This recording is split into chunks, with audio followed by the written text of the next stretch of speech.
अस्सलाम वालेकुम नाज़रीन इकराम, पिछले दिनों मेरी एक वीडियो पर ऐसा कमेंट आया कि जिसने मुझे दहला के रख दिया और मुझे हिला के रख दिया। मैं तसव्वुर भी नहीं कर सकता था कि इस तरह का कमेंट भी कोई आएगा।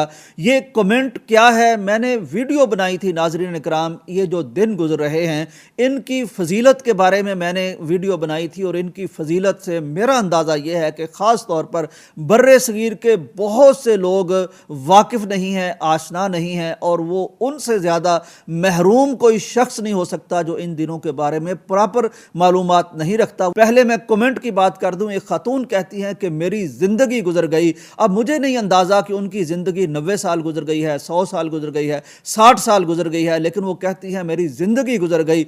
आज तक मैंने कभी ये नहीं सुना कि इन दिनों की भी कोई फजीलत है। आगे वो जो जुमला लिखती हैं वो कहती हैं कहीं ऐसा तो नहीं ये कोई दीन में बिदअत शुरू हो गई हो। हमारी बदकिस्मती है कि हम सीख नहीं सके। चंद बातें बताता हूं कि यह दिन है क्या, इन दिनों में करना क्या है और इन दिनों की अहमियत है क्या, करने के काम क्या है, ना करने के काम क्या है। पहले तो ये समझ लीजिए कि ये ज़िलहज्जा यकम से लेकर 10 ज़िलहज्जा तक दिन होते हैं और ये दुनिया के अफजल तरीन दिन है। ये रमज़ान से ज़्यादा अफजल तरीन दिन है। नबी कायनात का दूसरा इरशाद है कि इनमें जो अमल किया जाता है वो अल्लाह तबारक व तआला को इन दिनों के अलावा किए गए हर अमल से ज़्यादा पसंद आता है, ज़्यादा महबूब लगता है, ज़्यादा अल्लाह के यहाँ उसकी कदर व कीमत होती है। 3 अल्फाज और पैगम्बर अलैहिस्सलाम ने अहादीस में बयान फरमाए हैं। एक, नबी अलैहिस्सलाम का इरशाद यह है कि अल्लाह के नबी को इन दिनों में किया गया काम अज़का सबसे ज़्यादा पाकीज़ा, मुअत्तर और मुनव्वर लगता है आम दिनों के निस्बत। और दूसरा, नबी अलैहिस्सलाम ने फरमाया कि इन दिनों में जो काम किया जाता है वो अल्लाह तबारक व तआला को अजीम और आज़म लगता है। अब नाज़रीन इकराम, इन दिनों में क्या क्या काम करने हैं? इन दिनों में एक तो ये काम करना है कि जिस शख्स ने कुर्बानी का इरादा कर लिया है तो वो शख्स अपने जिस्म का कोई भी बाल नहीं काटेगा, अपने नाखून नहीं काटेगा। अब ये क्यों नहीं काटेगा? तो इस बारे में उलमा इकराम ने बड़ी खूबसूरत बात की है। चूँकि इन दिनों का जो आज़म तरीन काम है वो हज है और हज एहराम पहन कर किया जाता है और जो मुहर्रम हो जाता है एहराम वाला उस पर ये पाबंदियाँ आयद हो जाती हैं कि वो बाल नहीं काटेगा, वो नाखून नहीं काटेगा। तो चुनाचे ये जो कुर्बानी करने वाला शख्स है इसको अल्लाह ताला ने इसकी इज्जत करते हुए, इसकी तकरीम करते हुए, इसको अल्लाह तबारक व ताला ने एक फजीलत देते हुए इनको मिला दिया है उनके साथ कि तुम भी गोया कि एक तरह से उसी कैटेगरी में शामिल हो, उसी ग्रोह में शामिल हो, उसी जमात में शामिल हो जो बैतुल्लाह चली गई है। तुम्हारी तशबीह उनके साथ कर दी गई है। अब एक सवाल जहन में आता है कि क्या हर वो शख्स जो कुर्बानी नहीं करता तो वो तो नहीं करेगा, नाखून नहीं काटेगा और अपने बाल नहीं काटेगा, क्या उसके घर वाले भी बाल नहीं काटेंगे? घर में 5-7 लोग हो सकते हैं, उसकी बीवी है, उसके वालिदैन है। तो इसका जवाब यह है नाज़रीन इकराम कि नहीं, बल्कि ख़ास तौर पर अल्लाह तबारक व तआला ने यह हुक्म उसी शख्स के लिए बयान फरमाया है जो घर का सरबराह है, जो घर का वलीउल अमर है, जो घर का फैसले करता है और जिसके नाम पर कुर्बानी हो रही है। पूरे घर की तरफ से एक कुर्बानी काफ़ी है। हज़रत अबू अय्यूब अंसारी रज़ी अल्लाह तआला अन्हु बयान फरमाते हैं कि हम अल्लाह के नबी के दौर में एक घर की तरफ से एक ही कुर्बानी करते थे और वो पूरे घर की तरफ से समझी जाती थी। इसमें घर के फौतशुदा भी आ जाते हैं, नीयत की कर ली जाए तो घर के जिंदा भी आ जाते हैं।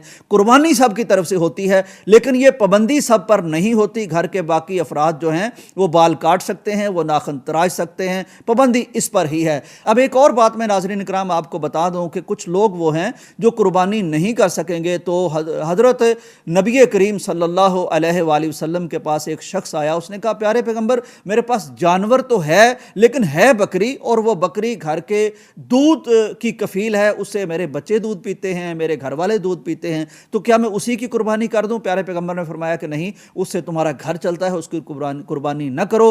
तो फिर मैं क्या करूं? प्यारे पैगंबर अलैहिस्सलाम ने फरमाया कि तुम ना कुर्बानी करो, फिर भी तुम्हें कुर्बानी का सवाब मिल जाएगा। तरीका क्या है? तरीका आपने ये फरमाया कि जिस तरह कुर्बानी करने वाले जो हैं कुर्बानी करने के बाद अपने नाखून तराशते हैं, अपने जिस्म के बाल काटते हैं, सफाई करते हैं, उसी तरह तूने نے بھی یہ کرنا ہے کہ جب قربانیاں ہو جائیں تو اس کے بعد تیری قربانی نہیں ہے لیکن تو نے اس کے بعد اپنے ناخن کاٹ لینے ہیں اور اپنے بال تراش لینے ہیں، جسم کی صفائی کر لینی ہے، تجھے بھی اضحیۃ تامہ، تمہیں ایک مکمل قربانی کا جو ثواب ہے وہ مل جائے گا۔ چنانچہ یہ دن جو ہیں ان میں اور کیا کرنا ہے ناظرین اکرام، ان میں یہ کرنا ہے، نبی علیہ السلام نے فرمایا کہ تسبیح، تحلیل اور تحمید، اور تحلیل یعنی اللہ اکبر کے نعرے لگانے ہیں، اللہ اکبر کا ورد کرنا ہے، اللہ اکبر کا ذکر کرنا ہے، اور سبحان اللہ کہنا ہے، اور الحمدللہ کہنا ہے، اور یہ دعائیں پڑھنی ہے۔ اور ایک ایک لمحہ اس کا اتنا قیمتی ہے کہ اس میں جو ہمارے اسلاف ہیں بہت زیادہ محنت کیا کرتے تھے۔ حضرت عبداللہ بن عمر بازاروں میں نکل جاتے تھے